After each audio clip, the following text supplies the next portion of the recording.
Bueno, hablábamos como para casi toda la vida, ¿verdad?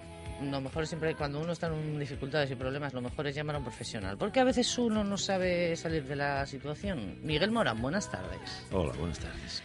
Gracias por venir, lo primero. No, gracias a vosotros y a los oyentes por estar ahí, por supuesto. Eres psicólogo, ¿no? Sí. Y eres lo que ahora se llama coach, Miguel. Sí, soy lo que ahora se llama coach ya hace muchos años. Soy un coach de líderes y directivos, básicamente. Y bueno, también trabajo en alguna cosa más. En alguna cosita más, que es de lo que queríamos hablar hoy, ¿no? Porque trabajas Sí. en la Casa de la Vida, que es un sitio de encuentro de mujeres que han tenido, que han pasado por cáncer de mama, ¿verdad? Sí, efectivamente. Bueno, el trabajo más bien, aunque sé que suena un poco raro, me divierto, ¿no? Me divierto, pues, no sé, echando una mano y trabajando con mujeres que han pasado malos tragos y, bueno, pues ayudando un poco con el coaching a ver qué podemos hacer y cómo podemos ayudar ya desde hace unos años. Desde hace unos cuantos años, ¿no? Esta es una casa en la que nosotros hemos hablado alguna vez con ellas y ellas dicen que se sienten muy arropadas, sienten que no están solas y no sé, Miguel, si esto es lo primero que uno echa de menos cuando pasa por un trance como un cáncer de mama. Bueno, yo creo que todos los trances que pasamos por la vida pasa lo mismo, ¿no? Sea un cáncer de mama, sea un divorcio, o sea que pierdes el puesto de trabajo, ¿no? En principio estás solo porque crees que solo te pasa a ti. Cuando ves que hay más gente que le pasa, pues las cosas ya empiezan a cambiar y te empieza a animar y, bueno, ves las estrategias, ves las estrategias cognitivas que ha hecho otra gente. En ese momento, pues bueno, empiezas a decir, no estoy solo y si pudo otra persona, ¿por qué no puedo yo, no? Y en ese momento, pues empieza a cambiar todo. Empieza a cambiar un poquito. Para poder afrontar este tipo de problemas bien, Miguel, hay que querer, hay que tener una actitud predispuesta. ¿O qué? ¿Cómo hacéis los psicólogos, los entrenadores en este sentido? Porque hay veces que hay personas que dicen, bueno, voy a intentar salir adelante, y hay otras a las que les cuesta mucho, no son capaces, se quedan como atascadas, ¿no? Sí, bueno, tienes razón. Hay muchos tipos de personas, muchos Claro. tipos de estrategias, como en todo, ¿no? Lo que tú estás comentando. Evidentemente tienes que querer, pero bueno, la vida querer no vale, ¿no? También para eso está la Bruno y otras instituciones, para eso están los coaches, en este caso, pues nosotros, ¿no? Para saber, ¿no? Yo creo que la vida querer no basta, hay que saber también, evidentemente, ¿no? Claro, hay que saber. Ese es tu papel, ¿no? Lo que se suele decir, dar herramientas para salir de situaciones complicadas. Bueno, en coaching, más que dar herramientas, lo que hacemos es tratar que los clientes, a mí no me gusta hablar de pacientes, yo trabajo también con muchos médicos y siempre dicen, ¿tú por qué hablas de clientes? Yo, porque a mí la palabra paciente me da un poco de susto por lo de que sea demasiado paciente, ¿no? Entonces, evidentemente, las herramientas siempre en coaching, por lo menos en el coaching que trabajamos nosotros, siempre pensamos que están en el cliente, ¿no? Y lo que ayudamos es a sacar lo mejor del cliente, a que el cliente haga la enfermedad de él, cosa que es curioso, porque la enfermedad se suele delegar. La enfermedad del cáncer o cuando tenemos un problema grande en la vida, generalmente delegamos en los demás. ¿Qué quiere decir eso? Pues que no nos hacemos cargos, no nos hacemos responsables. Y la persona que no es responsable, pues se transforma en una víctima. Y la víctima nunca no lucha. Llora o espera que la curan, ¿no? Y nosotros lo que tratamos de hacer ahí es que la enfermedad, en este cáncer, este tema estamos hablando de un cáncer de mama, es una enfermedad dura, pero bueno, como todo el mundo sabe, pues muy curable, posiblemente el cáncer más curable que existe, o los demás curables que existen, que la enfermedad sea de la propia clienta, ¿no? Y eso pues lo hacemos a través de sesiones en grupo que hacemos, o incluso ahora después de salir a la radio tengo una, pues de sesiones individuales con los pacientes. Entonces, cuando el cliente se siente dueño, automáticamente tiene unas estrategias, como tú dices, internas, nosotros ya ayudamos a sacarlas y empieza a luchar, ¿no? Por ejemplo, una estrategia que ayudamos hasta el año pasado, hicimos un curso por el verano aquí, que fue muy interesante. Con ellas, pues es una herramienta bárbara que es muy antigua, es cómo gestiono mi atención. Esa es una gran herramienta. ¿Cómo gestiono mi atención? Mi atención. Claro, ¿dónde pongo la atención? ¿En lo bueno o lo malo? ¿Dónde pongo la atención? ¿En lo que me puede curar o no puede curar? ¿Dónde pongo la atención? ¿En las emociones negativas que siento o en las emociones positivas? Generalmente, cuando ahora vengo de hablar con una persona que le pasó un problema, bueno, pues amoroso, que son problemas muy importantes también, ¿no? Sí. ¿Y dónde ponen la atención? En la pérdida. ¿Dónde pone la atención la chica que le cortan un pecho, o que no lo cortan, porque muchas ni se lo cortan? Pues en la pérdida del pecho. Nunca va a poner la atención en qué pasa ahora, qué aprendo ahora, dónde voy ahora, que mujer o hombre, porque también hay algunos hombres con cáncer de mama, hay una prevalencia de 1 a 200, creo. ¿Dónde pongo la atención ahora, no? ¿Y qué descubro ahora después de esta enfermedad? E incluso ahí, pues, hemos tenido algún caso de alguna persona mayor, incluso bastante mayor. Yo a veces hago una pregunta que te puede sonar rara, ¿no? Seguro te suena rara. A ver. No te creas, aquí hemos oído cosas muy raras, ¿eh? A ver. Yo la pregunta que suelo hacer es, bueno, es este cáncer tuyo, ¿no? ¿Y para qué te sirve, no? Claro, la contestación a esa pregunta es dura, ¿no? Es dura porque ¿para qué me sirve que me deje mi novio? ¿Para qué me sirve tener un cáncer? ¿Para qué? En principio no sirve para nada, ¿no? Nada más que para crear dolor. Pero una vez que esa respuesta está clara ahí, ¿para qué me sirve? Pues yo he tenido alguna respuesta increíble. Por ejemplo, pues ahora soy otra persona, pues ahora veo el parque, pues ahora miro las nubes por la mañana. Ya sé que parecen tonterías, pero al cabo la vida es ver un parque, mirar las nubes o sentir el viento en la cara, aunque sé que parece muy, no sé, muy chusco, pero la vida es eso. La vida son las pequeñas cosas, ¿no? Las que nos hacen felices en realidad, ¿no? Por supuesto. Claro. Y muchas veces la vida, cuando nos va bien, pasa lo mismo con el paro. Yo también trabajo todos los años con un grupo, solamente con un grupo, ¿eh? Es un tema experimental que hacemos de gente que está en paro, que tiene más de 45 años y que lleva más de 3 años en paro, ¿no? Y pasa lo mismo con esta gente, ¿no? Porque el tema pues produce muchísimo dolor, ¿no? Y muchísima frustración. Y dejas de ver la vida. Y dejas de ver todo lo bueno que hay en la vida. Que bueno, ya sabemos que hay cosas negativas, pero que bueno, la vida en general es muy buena. Entonces muchas veces la enfermedad produce eso.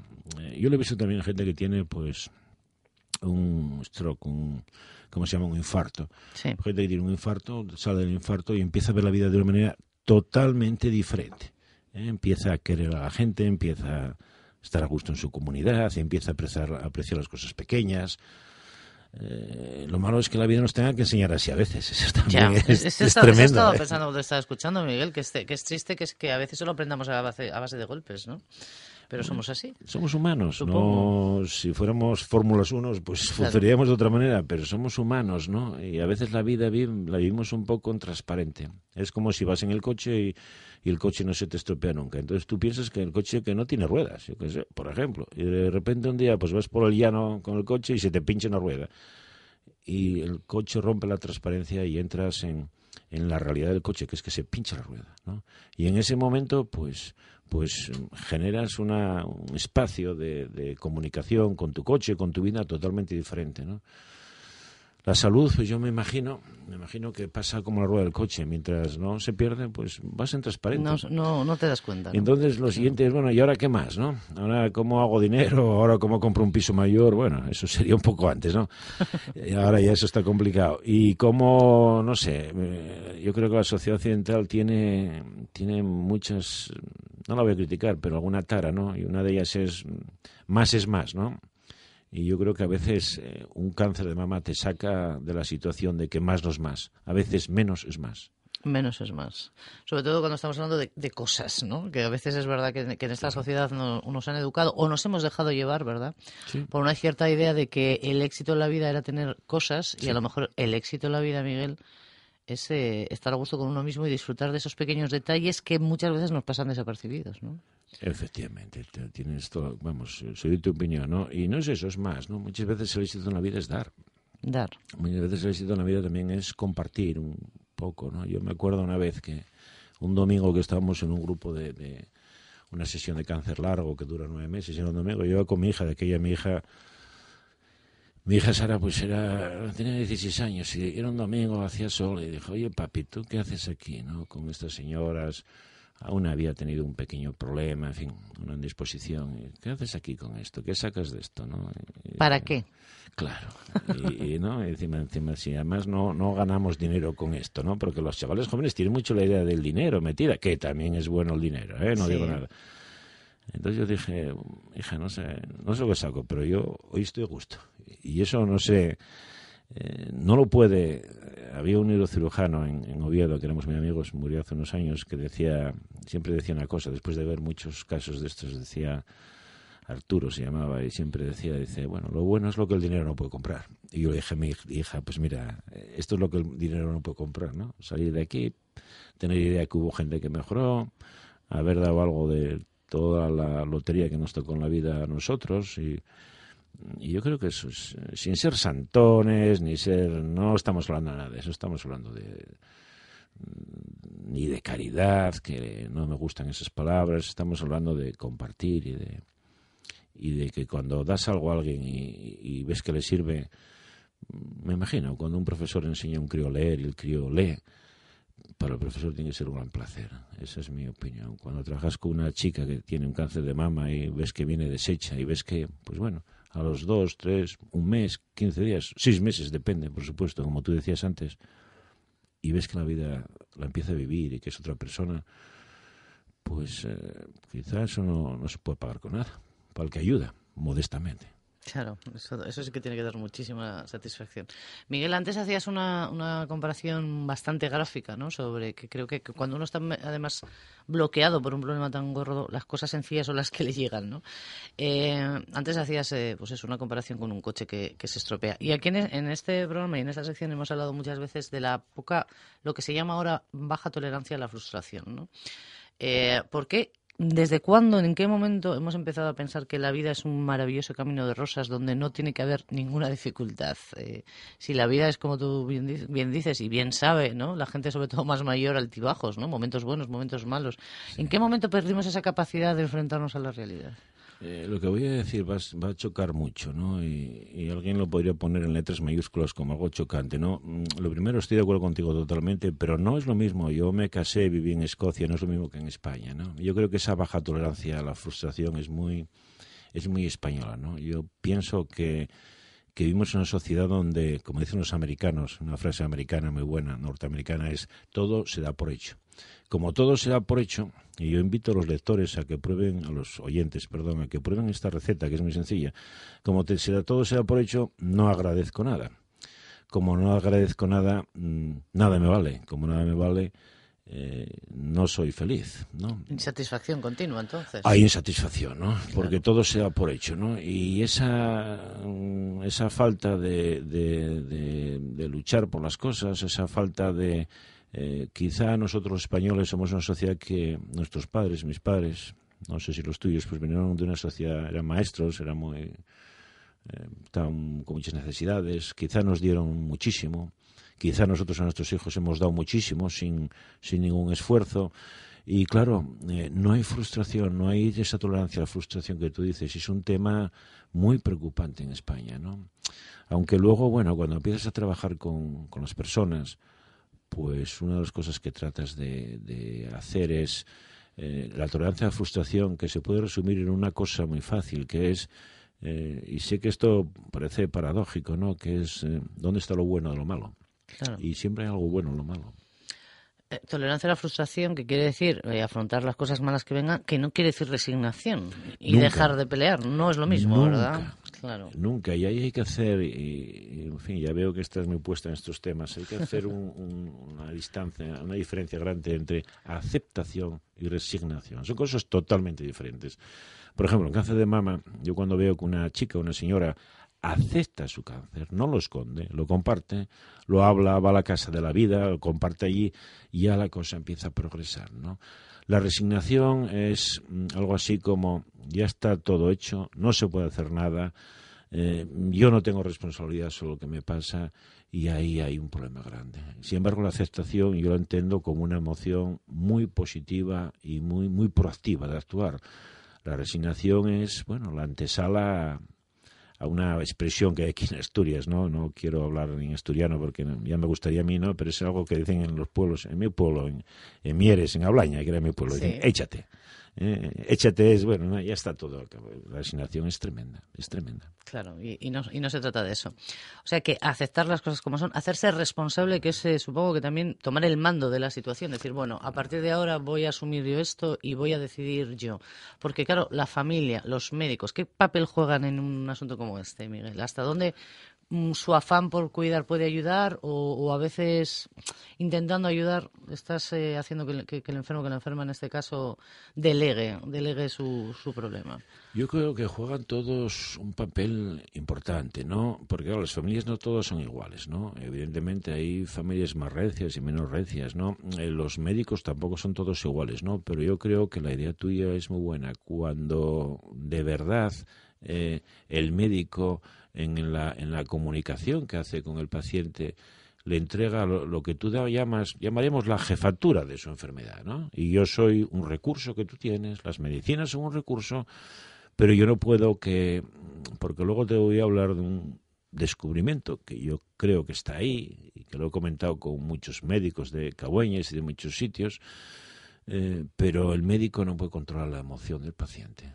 Claro. La emoción del paciente la tiene que controlar el paciente.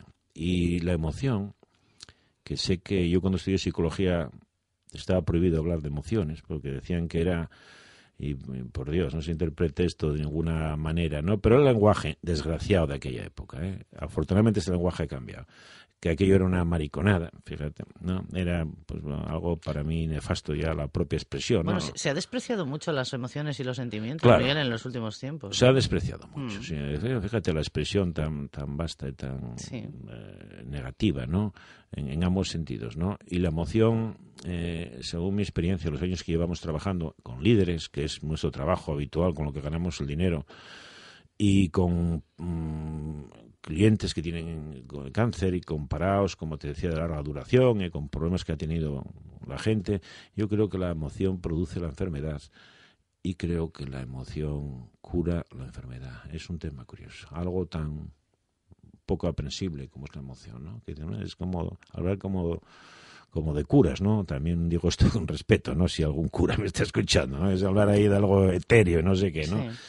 La emoción produce la enfermedad. Hay un tema curioso que, esto no es científico, ¿no? Pero bueno, yo he visto muchísima gente, y antes de un cáncer muchas veces, de un cáncer de mama, 2 años antes, 1 año antes, año y medio, hubo un problema emocional importante, ¿no? Ah, sí. Sí. Lo que pasa es que yo esto no lo puedo decir científicamente, evidentemente. Habría que hacer estudios, la medicina tradicional, sobre todo la medicina española. Yo he vivido y he estudiado en Estados Unidos, y en Estados Unidos yo creo que esto está cambiando un poco, sobre todo en la zona de California. La medicina tradicional española, y digo la zona de California porque está muy influenciado por la cultura oriental. Sí. La medicina española siempre ha separado mucho el cuerpo de la mente. El cuerpo del alma, como si el alma fuera para los curas y el cuerpo para los médicos, o luego la mente para los psiquiatras y el cuerpo para el médico, ¿no? Para el cirujano. Como si en la vida solo pudiera regir la cabeza y ser racional, ¿no? Y los sentimientos y las emociones no existieran, los hemos metido en el bolsillo muchas veces. Claro, ¿no? Claro. Y claro, yo creo, mi modestísima experiencia, que no es así, ¿no? Yo creo que las emociones, lo mismo nos pasa en las empresas, ¿no? Con un líder cuando un jefe no funciona bien, el 80% de las veces no hay un problema de conocimiento ni de inteligencia, hay un problema de gestión de las emociones. Cuando alguien quiere construir un equipo de alto rendimiento, tiene que gestionar, si no funciona es por las emociones. Cuando un trabajador no rinde adecuadamente, por el motivo que sea, generalmente, no quiero ser reduccionista, hay un problema emocional. Y en fin, como resumen lo que te comentaba, la emoción enferma, una mala gestión emocional enferma, y lo que hacemos en la Bruno y lo que hago yo con el coaching en la Bruno. En la Bruno, que es la Fundación Bruno Salvadori de Gijón. Efectivamente, la Fundación Bruno Salvadori, que está en Gijón, está en la calle en Begoña, en fin, enfrente de un café bien llamado Cafetón, y sí, que es un sitio que bueno, cuando se puso en marcha lo que se pretendió, su presidenta, fue algo que yo luego les ayudé, ¿no? Que un poquitín, yo les ayudé un poco, ¿no? Que fuera un lugar de conversación, porque si la emoción cura y enferma, el siguiente nivel de la emoción es la conversación. La conversación cura y la conversación enferma, pero esto es profundo. Es sencillo, pero daría lugar a hablar mucho tiempo de eso, porque una conversación cura enferma. Pero, de todas maneras, Miguel, tampoco me parece que vayas tan desencaminado cuando las enfermedades psicosomáticas, por ejemplo, son admitidas, ¿no? Y son asumidas por la medicina convencional. Por supuesto, claro. Por supuesto, ¿no? Lo que pasa es que ¿cuál es el tratamiento de las enfermedades psicosomáticas, incluso de las enfermedades psíquicas, ¿no? Y ahora estoy pues con un cliente X, no voy a dar ningún dato, pues que tuvo una enfermedad psíquica, bueno, fue al médico, le mandaron a un psiquiatra y bueno, después de 5 minutos de conversación, pues un cestao de pastillas, ¿no? Entonces estamos tratando lo físico con lo físico, o sea, lo físico, pastillas, con lo físico, el cuerpo, y trata lo psíquico, ¿no? Yo creo que muchas veces la escucha nosotros lo utilizamos muchísimo, ¿no?